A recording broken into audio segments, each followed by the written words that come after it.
Olá, meu amigo e minha amiga. O dia promete muitas emoções, cenas insólitas e muitas decepções depois do grande fracasso político que foi a manifestação ocorrida no último dia 7 de setembro, promovida pela extrema-direita bolsonarista na Avenida Paulista. Muitos criminosos remanescentes que ainda não foram alcançados porque possuem mandato parlamentar estarão hoje no Congresso Nacional, especificamente a partir das 14h30, na Comissão de Constituição e Justiça da Câmara, por onde passam todos os projetos de lei, iniciando debates sobre um projeto que visa anistiar não só os criminosos do dia 8 de janeiro, mas os criminosos que atuaram antes e os criminosos que continuaram a atuar depois. Evidentemente, essa iniciativa visa proteger os próprios deputados criminosos e, por fim, o criminoso mor da nação, o inelegível. Mas essa história tem chance de prosperar e de alcançar o objetivo dessas pessoas? Bom, vou conversar com vocês sobre alguns aspectos jurídicos, constitucionais e políticos e trazer também informações muito positivas desse dia de hoje. Antes de mais nada, quero convidar você que está chegando nesse instante ao nosso portal e ainda não é inscrito, ainda não nos conhecia, para que, em primeiro lugar, você se inscreva aqui conosco e venha participar também das nossas atividades. Conheça os nossos outros vídeos, dê seu joinha, seu comentário. Se puder, se inscreva aqui também no nosso clube de membros. Você aqui é muito bem-vindo e muito bem-vinda. Gente, olha, a notícia mais importante de hoje está no campo da economia, que é essa aqui. Brasil tem primeira deflação em 14 meses com luz mais barata em agosto. Está na capa do UOL. E aqui no G1, a gente tem essa notícia aqui. Preços caem 0,02% em agosto na primeira deflação do ano. Com isso, o país tem uma inflação acumulada de 4,24% em 12 meses. Gente, o que significa isso?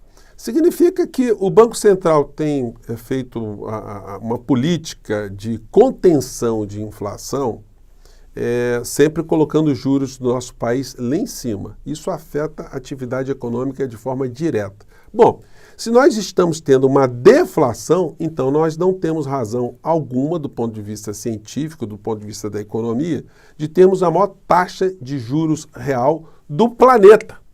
Então nós estamos agora em vias de ter um novo presidente do Banco Central e ele não tem desculpa. A gente vai ter que ver aqui o nosso país ter uma taxa de juros mais reduzida para a atividade econômica do nosso país voltar a ficar aquecido e o Brasil, enfim, caminhar rumo ao desenvolvimento. No entanto, eu gosto sempre de salientar, esse ainda, a taxa de juros, não é o problema central do nosso país, não. O problema é os juros que nós pagamos sobre uma dívida absolutamente estratosférica que ninguém coloca em debate aqui no nosso país. Nós não vimos esse tipo de debate. Nem o próprio governo, nem o ministro Haddad ventila isso. Isso é um tabu. Essa sim é uma verdadeira caixa preta.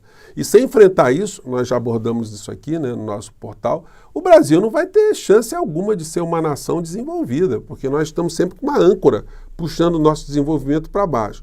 Enfim, mas nós temos tantos outros problemas também juntos com essa história, que aí a economia sempre acaba ficando num plano inferior do ponto de vista da análise da sua importância na nossa vida real. As questões políticas, elas acabam sempre ganhando um destaque maior, porque nós passamos, nosso país, ainda estamos passando, por algumas instabilidades, né? E uma delas vem com esse tipo de patifaria aqui. O deputado Rodrigo Valadares, da União de Sergipe, ele é o relator do projeto de lei que visa anistiar. E o discurso bandido, deixa eu ver se eu colocar um pedacinho aqui para vocês, né? A eleição da presidência da casa é isso, o projeto de anistia. Essa é uma das principais pautas da direita, é uma das principais pautas de grande parte do Brasil. Nós podemos ver ontem nas manifestações, no sábado, das manifestações de 7 de setembro, principalmente na Paulista, quando a anistia, a gente viu que era realmente o principal tema, ou um dos principais temas, além da censura, além... Deputado, isso é conversa fiada, deputado. O discurso da anistia é para proteger o Bolsonaro no final da história e os próprios deputados criminosos que estão ali envolvidos com essas histórias todas. Então, enfim, é claro que isso está virando uma moeda de troca para a eleição da presidência da Câmara. A gente vai falar disso outras vezes aqui no nosso portal, mas mostra o nível, não tem como a gente usar outra expressão, né, de esgoto em que a extrema-direita e a direita e o centrão estão tratando da política aqui no nosso país. Só que essa iniciativa ela tem que passar pelo crivo do Congresso Nacional como um todo e depois passar pela apreciação do Supremo Tribunal Federal, com a intermediação ainda, né, do presidente da República, que vai certamente colocar um veto em cima dessa anistia para esses golpistas, esses criminosos todos.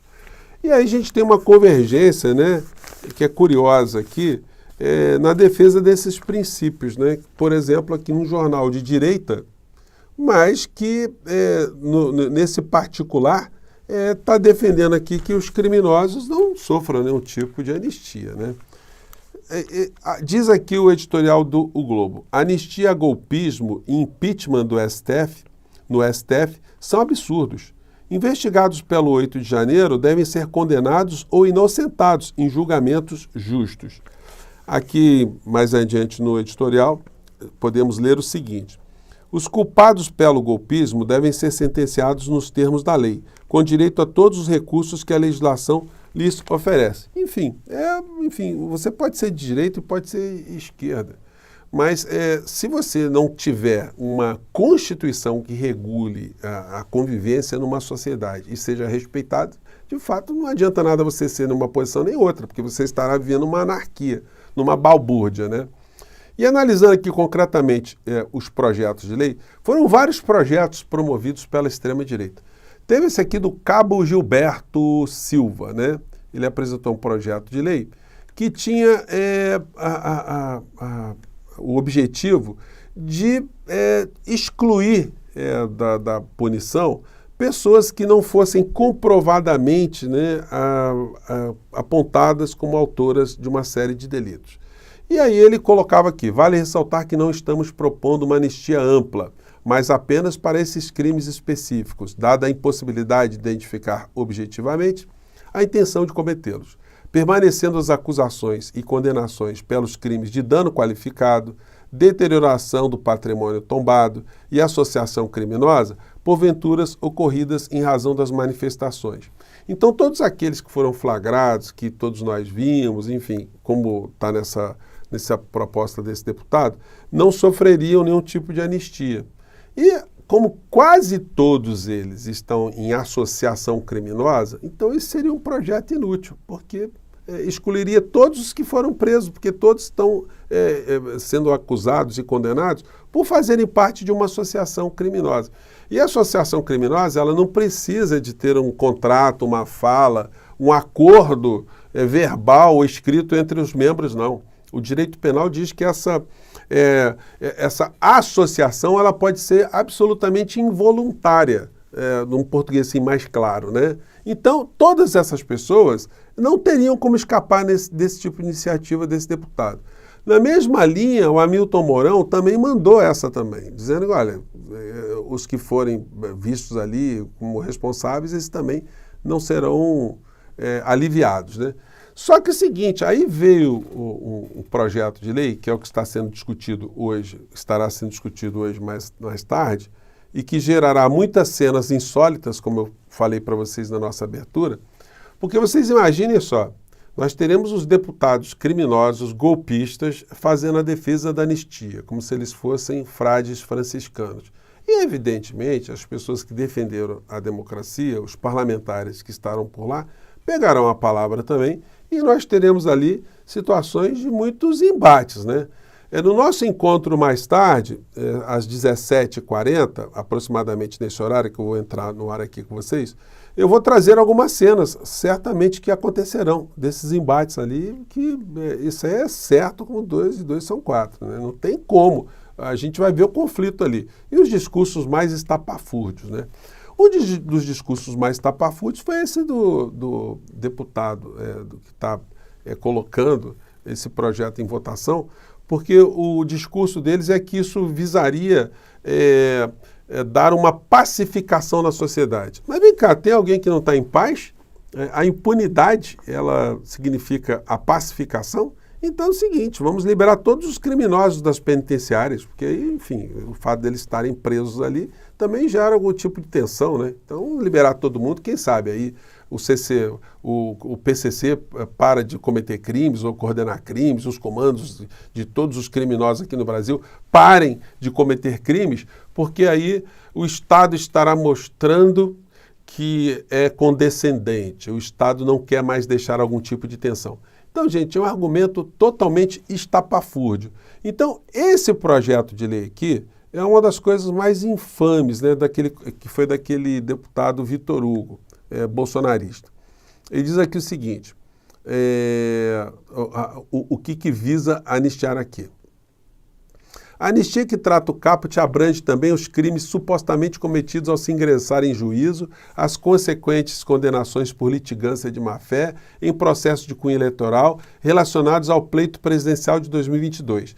Ficam anuladas as multas aplicadas pela Justiça Eleitoral ou comum às pessoas físicas jurídicas em decorrência dos atos descritos no artigo 1º.